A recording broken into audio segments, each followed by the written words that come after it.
नहमदुहु व नसल्ली अला रसूलिहिल करीम अम्मा बाद औज़ु बिल्लाहि मिनश शैतानिर रजीम बिस्मिल्लाहिर रहमानिर रहीम वला तक़ूलू लिमन युक़तलु फ़ी सबीलिल्लाहि अमवात बल अहयाउन इंद रब्बिहिम युरज़क़ून।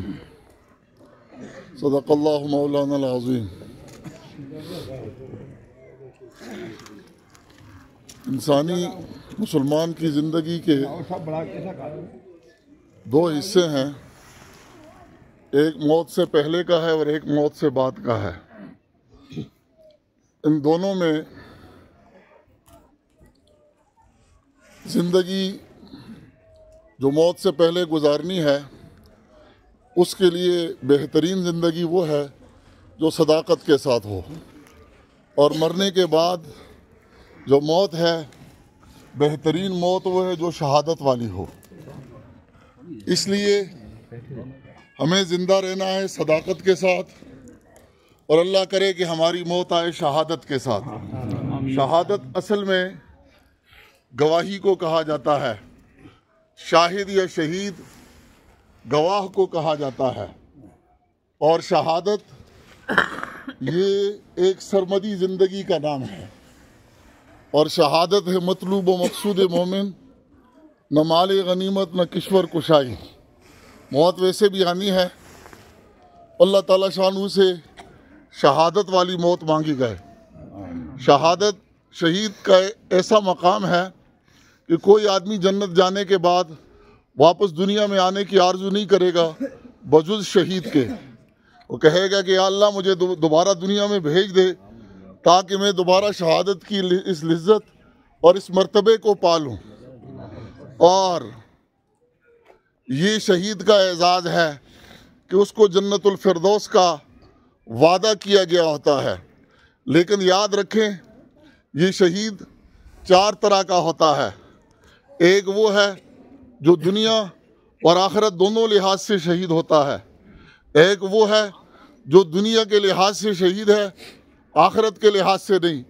तीसरा वो है जो आखिरत के लिहाज से शहीद है, दुनिया के लिहाज से नहीं। चौथा वो है जो इन दोनों के एतबार से नहीं होता। अब इन चार के लिए चार तरह के अहकाम हैं। पहला वो शहीद है जो दुनिया और आखिरत के एतबार से शहीद होता है।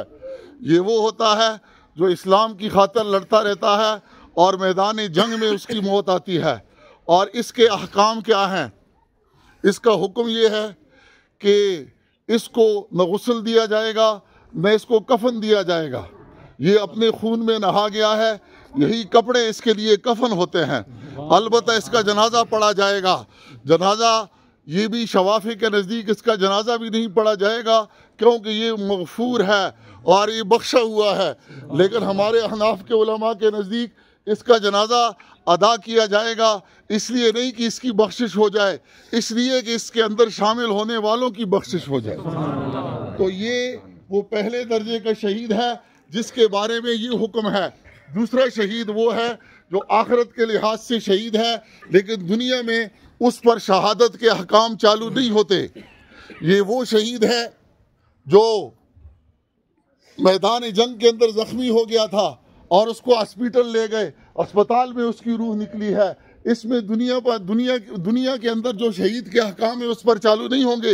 इसको गुस्ल भी दिया जाएगा, इसको कफन भी दिया जाएगा, इसका जनाजा भी पढ़ा जाएगा। और इन शहीदों में वो भी है जो दब कर मरा, रिवायात में आता है, वो भी शहीद है। तो ये भी आखिरत के लिहाज से शहीद है और इस पर आखिरत में शहादत के अहकाम चालू होते हैं। जो जल कर मरा, जो एक्सीडेंट में मरा, जो जुल्मन मरा, जैसे हमारा ये भाई है। और दूसरी बात ये है कि ये फोर्सेस के अंदर था, फौज और पुलिस के अंदर जो हमारे भाई हैं, ये उनके लिए खुशखबरी है। मौत से पहले पहले ड्यूटी के दौरान अगर वो फोत हो जाते हैं तो ये सारे बैटल फील्ड के अंदर हैं, ये भी आखिरत के लिहाज से शहीद हैं। दुनिया में शहादत के अहकाम ये मखसूस शहीद पर तारी होते हैं। इस हवाले से एक तो ये मजलूम है, मजलूम की मौत मरा है। दूसरा ये ड्यूटी के अंदर था, फोर्सेस का आदमी था। इन दो लिहाज से इस पर शहादत के अहकाम है। और ये वो शहीद है जो आखिरत के लिहाज से शहीद है लेकिन दुनिया में इस पर शहीद के अहकाम चालू नहीं होते। कफन भी दिया जाता है, गुस्ल भी दिया जाता है। तीसरा शहीद वो है जो दुनिया के लिहाज से तो शहीद है लेकिन आखिरत के लिहाज से शहीद नहीं होता। ये वो होता है जो आराज के लिए लड़ाई लड़ता है, जिसके बारे में रिवायात में आता है उसकी नीयत ठीक नहीं थी और वो मैदान जंग में गया और शहादत उसने पा ली, लेकिन नीयत ठीक नहीं थी। तो इस शहीद, ये दुनिया के लिहाज से तो इस पर शहादत के अहकाम चालू होंगे, लेकिन आखिरत में ये शहीद नहीं है। जिसके बारे में आता है कि शहीद से जहन्नम का इफ्तिताह होगा, ये वो है जिसकी नीयत ठीक नहीं थी। चौथा वो है जो इस्लामी हुकूमत के साथ बगावत कर रहा था और बागी की मौत मर गया है, या वो दहशतगर्द था, या आजकल हमारे यहाँ जो खवारिज निकल आए हैं जो मुमलिकत पाकिस्तान पर ज़रब लगाते हैं, वो मारे जाते हैं। इनमें न दुनिया में शहादत के अहकाम चालू होते हैं न आखिरत में शहादत के अहकाम चालू होते हैं, बल्कि उलमा ने लिखा है कि ऐसे लोगों के लिए इसको कफन भी न दिया जाए, इसका जनाजा भी न पढ़ा जाए, ताकि बाकियों के लिए ये इबरत हो जाए। तो शहादत बहुत बड़ी बात है, लेकिन याद रखें सदाकत के साथ जिंदा रहना ये शहादत की मौत से भी अफजल है। सदाकत के साथ जिंदा रहना ये शहादत की मौत से भी अफजल है। इसलिए जब तक हम जिंदा रहें तो सदाकत के साथ जिंदा रहें। अबू बकर सिद्दीक रज़ी अल्लाह तआला अन्हु जंग उहद में जब लश्कर तितर बितर हो गया था तो एक काफिर आया, उसने ललकारा था कि कोई मेरे मुकाबले के लिए निकले। अबू बकर सिद्दीक रज़ी अल्लाह तआला अन्हु खड़े हो गए थे तो हुजूर सल्लल्लाहु ने उनको पकड़कर हाथ से बिठा लिया और फरमाया कि सिद्दीक, मुझे अपनी शहादत से गमज़दा न कर।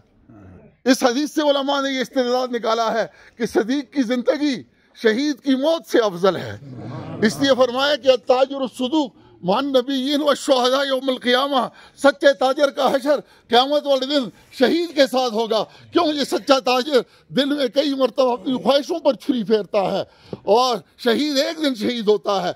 इसलिए हमें दुआ करनी, हम जितने जिंदा हैं अल्लाह पाक हमको सदाकत के साथ जिंदा रहने की तौफीक नसीब फरमाए, और अगर हमारी मौत मुकद्दर की हो तो अल्लाह पाक हमें शहादत की मौत नसीब फरमाए।